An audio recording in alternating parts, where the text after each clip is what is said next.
make a DIY squishy? Ano, tara? First, you get a ball. Ano, tara? Next, kuha ka ng tissue, tapos ilagay mo sa loob. Ano, tara? Tian mo yung mga tissue paper, tapos ilagay mo sa mangkok. Ano, tara? Guys, I forgot to mention, you can put a lot of tissue if you want to make a big squishy. So, yeah, anyways, let's continue the video.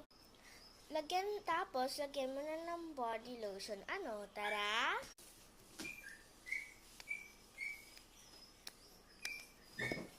Tapos, ihaluin mo na. Ano, tara? Then, you color it. Ano, tara? Next, kuha ka ng plastic wrap or paper foil para ilagay to sa loob. Ano, tara?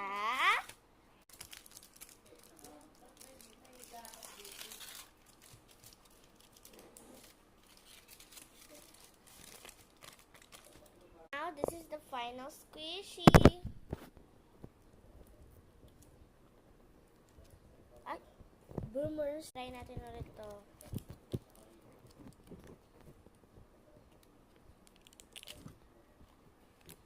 Burst out siya. Fail.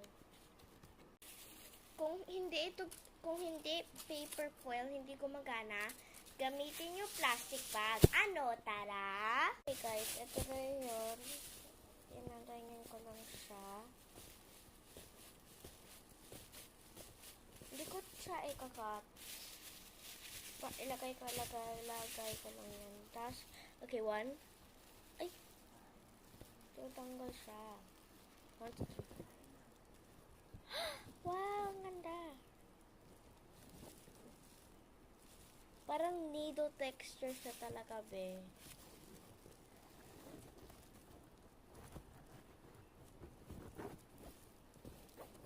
Yun.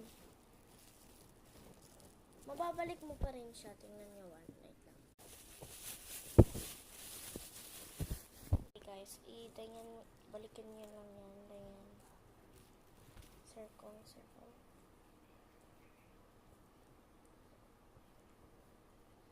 And let's go put it back. Balikin mo.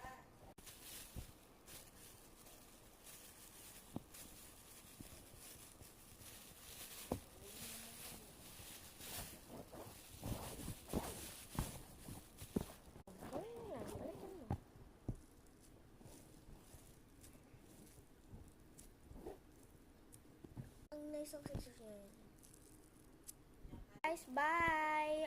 That's all the tutorial. Bye!